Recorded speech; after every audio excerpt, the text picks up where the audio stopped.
저희 외손자에게는 한 가지 소원이 있는데 그건 빨리 커서 형이 되는 겁니다. 그래서 그 애를 달래는 방법을 제가 하나 터득했어요. 어떤 때는 뭐 좀 이렇게 말썽 부리고 잘 안 하려고 그러면 불러가지고 너 형 되고 싶지? 형들은 이런 걸 잘하는 거야. 정리도 잘하고 이렇게 잘하면 너 빨리 형 되는 거야. 그러면은 그 순간으로 생각이 바뀌어가지고 빨리 형 되려고 아주 잘해요. 근데 저도 어렸을 때 빨리 크고 싶었는데 그 이유는 애들은 뭐 하려고 그러면 하지 마. 어른들이 그러잖아요. 근데 가만 보면 어른들은 다 자기 맘대로 하거든요. 그 나도 빨리 커서 내 맘대로 하고 싶다. 그런 생각했는데 제가 빨리 어른 되길 원하는 분이 한 분 더 계셨는데 어머니셨습니다. 아이고 너 언제 클래? 언제 커서 도대체 대학생은 언제 되고 장가는 언제 갈 거냐? 그런 소리 늘 하셨어요. 근데 여러분 그 아이들에게 너 이렇게 잘하면 빨리 형도 되고 빨리 어른도 되는 거야 이렇게 말하는 말이 정직하다고 생각하세요? 정직한 말은 아니에요.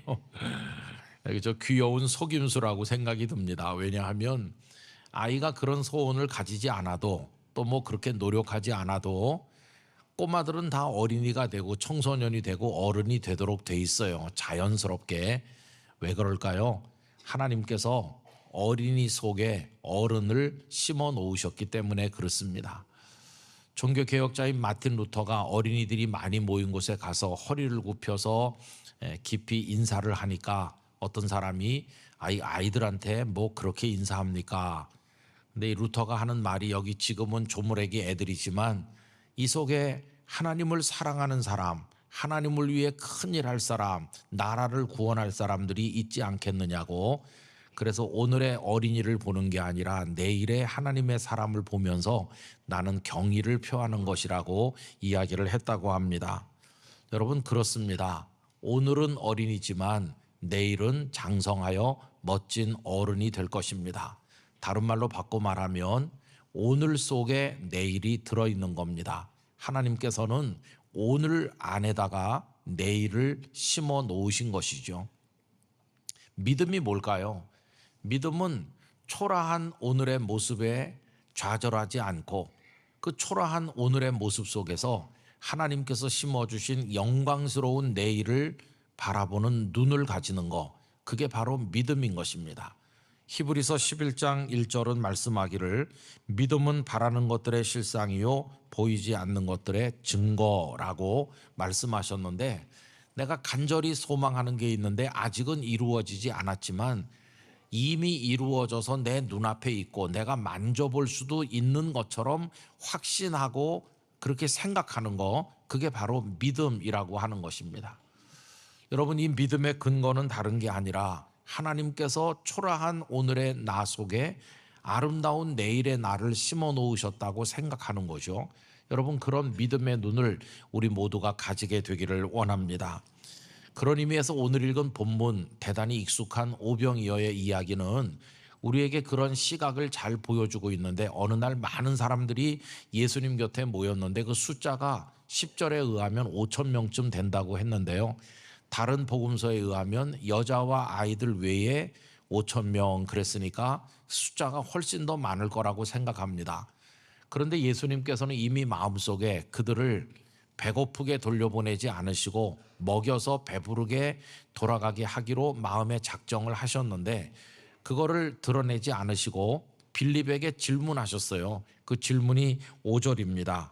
예수께서 눈을 들어 큰 무리가 자기에게로 오는 것을 보시고 빌립에게 이르시되 우리가 어디서 떡을 사서 이 사람들을 먹이겠느냐 하시니, 이 많은 사람들을 먹이고 싶은데 어디서 떡을 사겠느냐.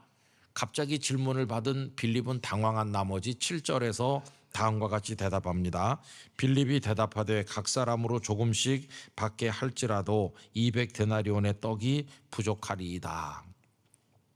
요만한 떡 하나만 나눠주려고 해도 200데나리온보다 더 많이 들 겁니다. 이렇게 말한 건데 사실은 불가능하다는 대답입니다. 왜 그러냐 하면 200데나리온이라는 돈이 있지도 않을 뿐만 아니라 설령 돈이 있다고 해도 이 들판에서 갑자기 이 많은 사람이 먹을 떡을 어디서 구할 수가 있겠습니까?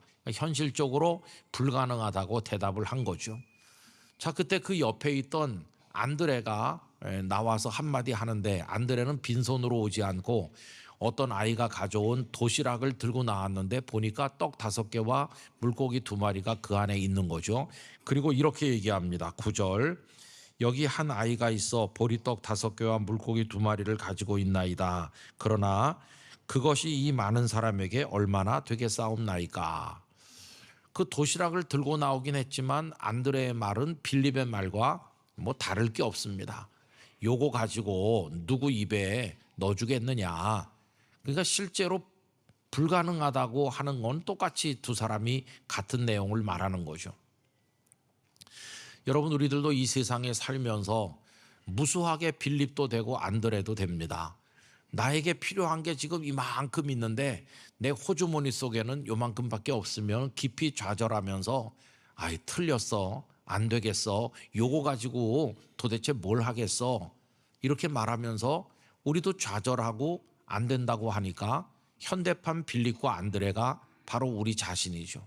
하루에도 여러 번 그런 좌절을 경험하면서 마음이 불편해지고 표정이 어두워지고 우리의 생각이 다 이렇게 닫히고 또 우울한 느낌을 가지고 그렇게 사는 이들이 정말 많이 있다고 생각합니다.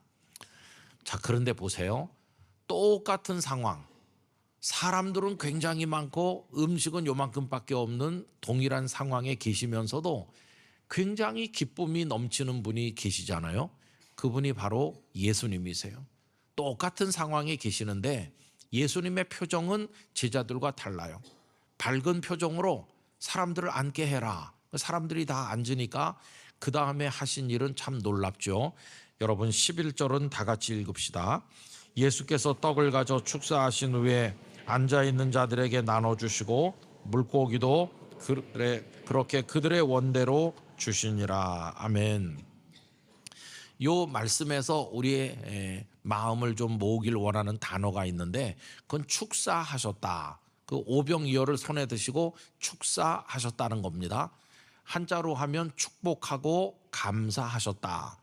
축복이라는 단어, 감사라는 단어가 지금 이 부족한 상황에 어울리는 단어는 아니잖아요. 다 얼굴 표정이 어두운데, 사람은 많은데 요만큼밖에 없어서 다 걱정인데 무슨 축복을 하고 무슨 감사를 하겠습니까? 여러분, 여기 이렇게 축사하다라고 번역된 헬라어 동사는 유카리스테오인데 유카리스테오의 본래 뜻은 감사 기도를 드린다, 그런 뜻이에요. 감사 기도가 아니라 원망 섞인 기도를 해야 될 것 같은 상황인데 예수님은 감사 기도를 드린다 하신 거죠. 이 동일한 부분을 마태복음, 마가복음에서는 율로게오라고 하는 헬라어 동사를 썼는데 율로게오도 뜻이 비슷해요. 그건 축복한다, 축하한다, 그런 뜻이에요. 이 상황하고 거기 사용된 단어들이 어울리질 않잖아요. 뭐 축사하는 거, 또 축복하는 거 모두가 더 어울리지 않는 상황이죠. 그런데 예수님은 그렇게 하셨다는 거예요. 부족함 한가운데서 감사하셨습니다. 축복하셨습니다.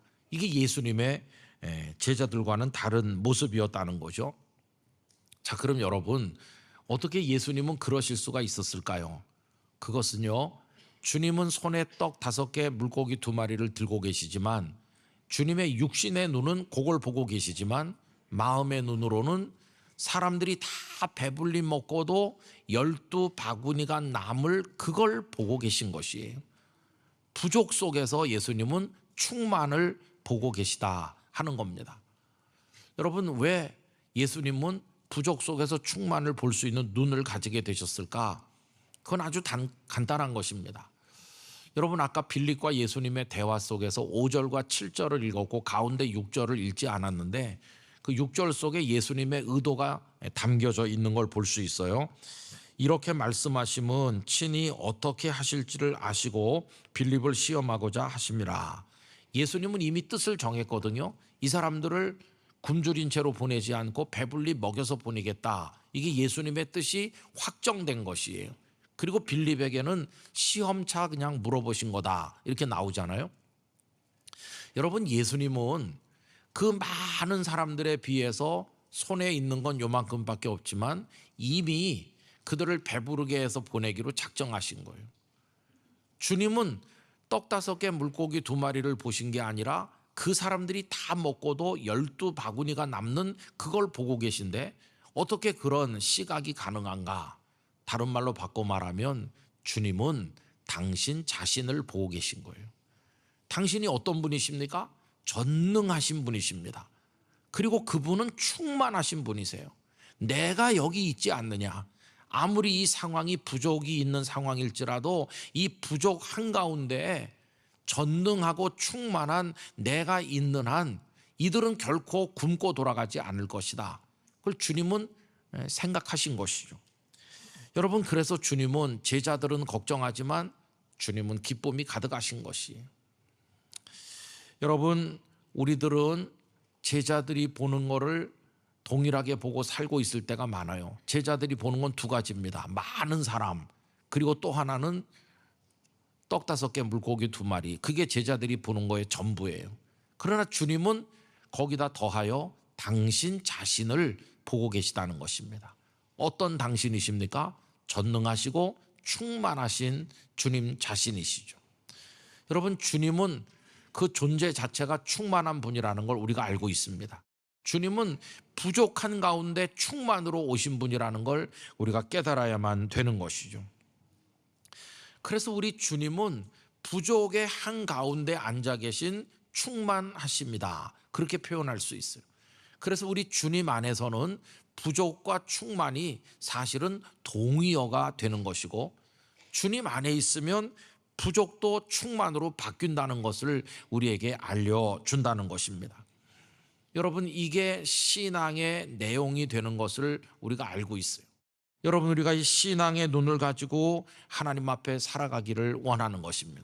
그게 행복의 비결인 것이에요.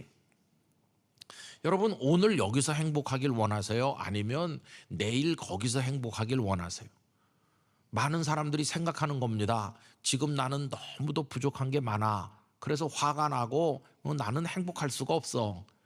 그런데 내일은 다를 거야. 내일은 내가 원하는 게 다 채워질 거니까 내일 되면 나는 그때는 행복하겠지. 이렇게 생각하는 구조를 거의 대부분의 사람이 가지고 있어요. 여러분, 이 생각을 가지면 어떻게 될까요? 오늘은 절대 행복할 수가 없죠. 왜? 부족하니까. 그래서 이 사람들 내일이 오기를 기다려요. 근데 여러분, 내일이 오면 이 사람 만족할까요?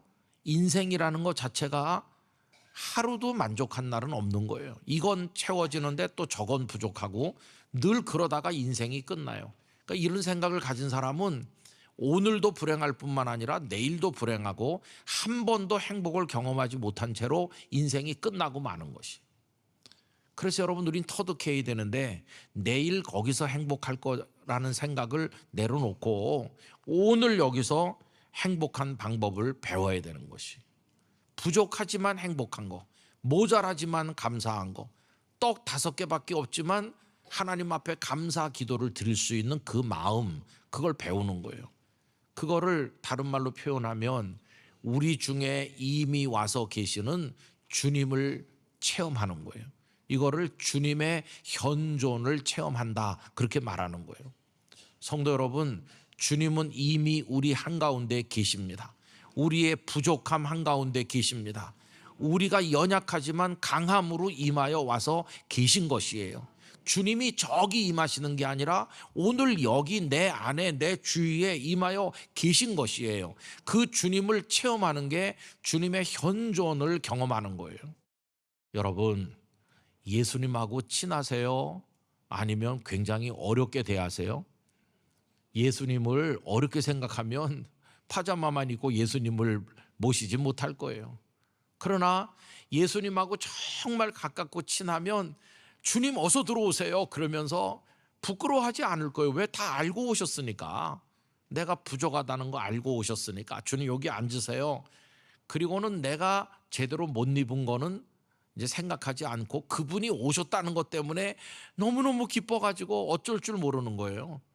그게 뭐냐 하면 부족 속에서 즐기는 주님의 현존이에요. 비록 파자마만 입었지만 주님이 오셔서 너무 행복하다. 부족한 사람에게도 주님의 현존을 즐기는 기쁨이 있다는 것을 우리에게 알려주는 거죠. 여러분, 성경에서 만나는 믿음의 선배들이 모든 게 충만하게 채워졌기 때문에 기뻐했던 게 아니에요. 다 부족 중에서 충만을 경험하고 부족함 속에서 하나님을 찬송했어요. 야곱을 예를 들어 보면 형님 에서에게 쫓겨서 외삼촌 라반의 집으로 가다가 들판에서 노숙을 하게 되었는데 그는 빈손으로 외삼촌의 집으로 지금 도망가는 중이잖아요. 그래서 노숙자가 되어서 잠들게 됐어요. 얼마나 처량하고 힘든 상황입니까? 근데 그는 꿈을 꾸게 되죠. 꿈속에서 하나님께서 사다리를 내려보내 주시고 천사들을 내려보내 주시는데 말씀하시기를 네 자손이 많아질 것이고 네 누운 땅을 네 자손에게 줄 것이고 내가 너의 하나님인데 너와 같이 있고 너를 지키고 보호하고 다시 돌아오게 해주고 이러면서 아름다운 말씀으로 그를 격려하셨거든요. 여러분, 그 밤이 지나고 야곱은 평생을 통틀어 가장 찬란한 행복의 아침을 그 다음날 맞이하는 거예요. 그가 일어나서 옷을 털고 지난밤에 꾼 꿈을 생각해 보면서 얼굴이 정말 해처럼 빛나는데 저 떠오르는 태양빛을 받아서 기쁨이 충만해요. 그러면서 돌베개를 세우고 여기가 하나님의 집이라 그러면서 하나님을 향한 서원을 하잖아요. 여러분, 그때 그에게 뭐가 생겼나요? 아무것도 없습니다. 여전히 빈손이고 여전히 외삼촌 집에 가서 살아야 될 과제가 있고 여전히 형님은 자기를 미워하고 아무것도 바뀐 게 없는 똑같이 부족하고 어려운 상황인데 뭐가 달라졌을까요? 하나님이 나와 같이 계시다. 이거를 깨닫게 된 것이에요. 그랬더니 그 아침이 빛나는 아침이 됐어요.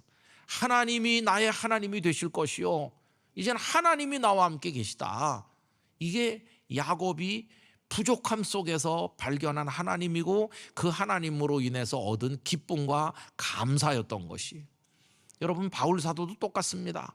바울 사도 늘 부족한 가운데 전도여행 다니시는데 빌립보에 가서 많이 매를 맞으시고 감옥에 갇혀서 피투성이가 됐는데 그날 밤 동료인 실라와 함께 일어나서 얼마나 기쁨으로 찬송하고 기도하는지 옥토가 흔들리고 묶인 게 풀리고 그 엄청난 이야기를 알고 계시잖아요. 여러분, 그 부족함 속에 얻어맞고 피나고 고통 속에 무슨 찬송이 나오겠어요?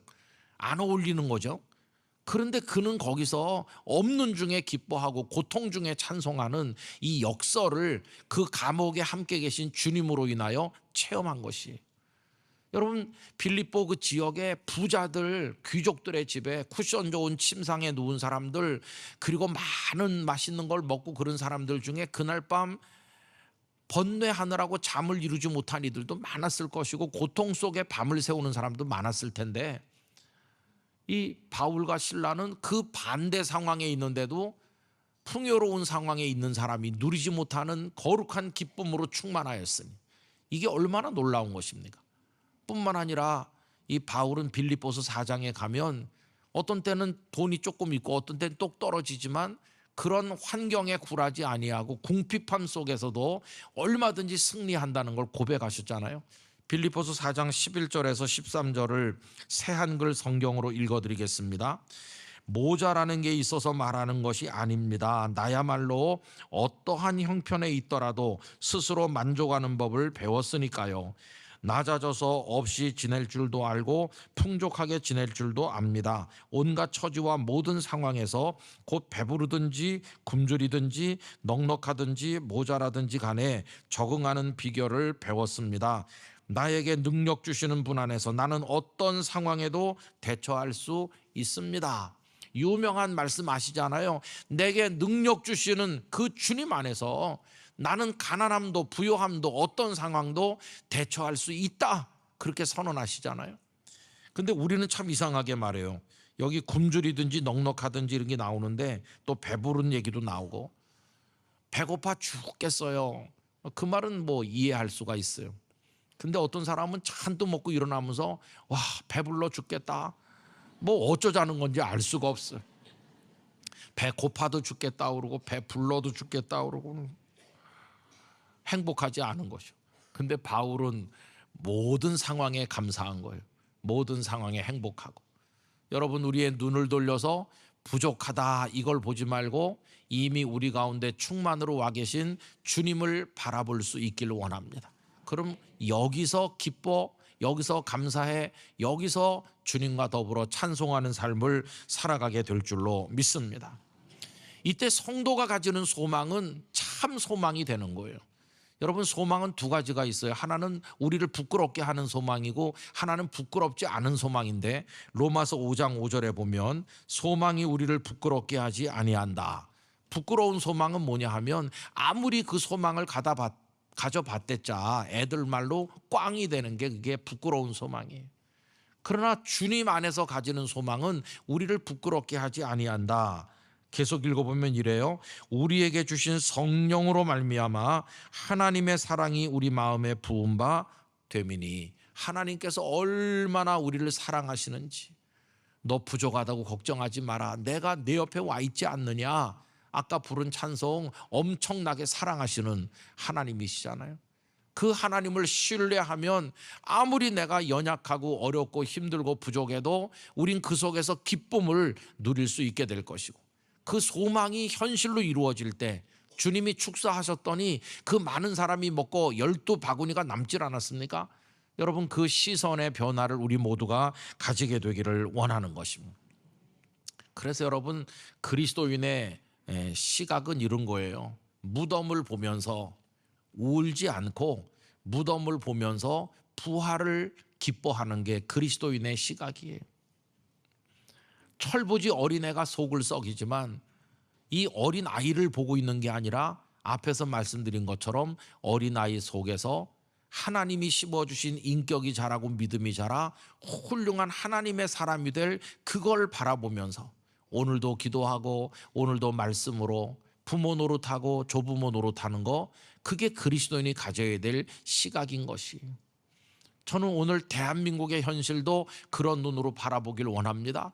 혼란스럽기가 짝이 없는데 이걸 바라보고 있으면은 살 수 없을 거예요. 그러나 이 나라를 안정시키시고 훌륭한 믿음의 사람을 세워서 이 땅을 복되게 하실 하나님을 바라본다면 우리는 오늘 이 상황에서도 찬송할 수 있게 될 줄 믿습니다. 분단된 남북 간의 상황도 똑같아요. 이걸 보면서 마음알이 그러면서 화가 나고 속이 상하고 그런데, 그러나 그 속에서 복음으로 통일하게 하셔서 삼천리 금수강산이 아름다운 선교의 나라로 번영하게 하실 하나님을 우리가 바라본다면 이 분단의 상황 속에서도 우리는 감사할 수 있을 것이라고 믿는 것입니다. 그래서 부족하지만 오늘도 기쁘고 행복하고, 그것이 이루어지는 내일도 기쁘고 행복하다면 어떤 상황에서나 우리들은 하나님 앞에 감사한 삶을 살아갈 수 있게 될 것입니다. 여러분, 이것이 부족함 속에서 누리는 주님으로 인한 충만의 축복인 것을 생각하면서 우리 성도 한 분 한 분에게 그런 삶의 간증들이 많아지시기를 바라고, 언제나 기뻐하고 찬송하며 오늘을 이기는 주님의 사람들 되시기를 간절히 축원합니다.